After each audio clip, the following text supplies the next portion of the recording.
বাকর খান তো আসলে এগুলা ঢাকা পাওয়া যায়, আমাদের এখানে যে পাওয়া যায় আমরা এটা জানতাম না। ঠিক আছে, আমরা চান্দুরা পল্লী বিদ্যুৎ থেকে এখানে ঘুরতে আসছি, ঘুরতে আসে আমরা এটা পাইলাম, এটা খাচ্ছি, আলহামদুলিল্লাহ অনেক ভালোই লাগতেছে। না, আমরা এর আগে খাই নাই, ঠিক আছে, শুধু শুনছি। আমি এখানে কাজ করি বাকরখানির, মূলত 3 বছর ধরে কাজ করতেছি। এখন পর্যন্ত কাজ আরো রুটি বেলা সব পারি, কামড়ি যা আছে সব পারি। আমি এখানে বাকরখানি বানাই। আমি প্রথম থেকে এখানে কাজ করি, আর বেতন 8,000 টাকা। ডেলি মনে করেন আপনি 1-1.5 মন যায়। সকাল 6টা বাজে আহি, আবার 12টা বাজে যাই, আবার 5টা বাজে আইলে আপনার রাত্রে হ্যাঁ, আমার নাম জয়নাল আবেদিন। আমার দেশের বাড়ি হলো ব্রাহ্মণবাড়িয়া। আমি আগে চাকরি করতাম, ঢাকাতে কাজ করতাম।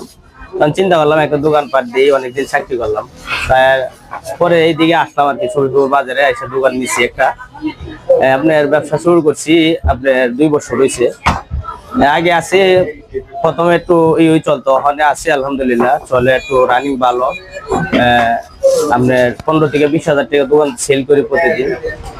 আশা করি আরো বাড়বে, কাস্টমার যখন মান ভালো করব তখন আরো বাড়বে, চাহিদা ভালো ভালো ভালো হবে। আশা করতেছি মান ভালো করার জন্য যাতে চাহিদা বাড়ে। আমরা 4 জন কর্মচারী।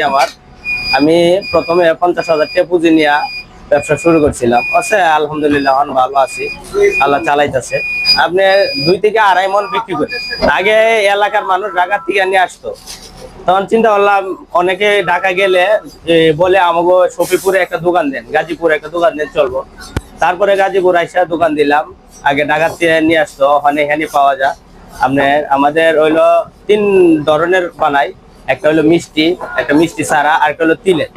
মিষ্টিটা হলো আপনার 200 টাকা কেজি, 10 টাকা পিস। এবং মিষ্টি চারা হলো 200 টাকা কেজি, 10 টাকা পিস। আর একটা আছে তিলের 240 টাকা কেজি, আর হলো 15 টাকা পিস। আর মিষ্টির যে মিষ্টি ছাড়া এটা হলো আপনার যাদের ডায়াবেটিক্স ওনার জন্য, ওনারা নিয়ে ওখানে কাস্টমারে বলতেছে। আর আমরা হলো বিশেষ করে হলো মাটির চুলা, ওখানে তো মেশিন বেরিয়েছে, আমরা মেশিন ব্যবহার করি না। মাটির চুলা, মাটির চুলার মালও অনেক ভালো, কাস্টমারই বলে। তাই আমরা এই পুরানো ঐতিহ্য ধরে রাখছি।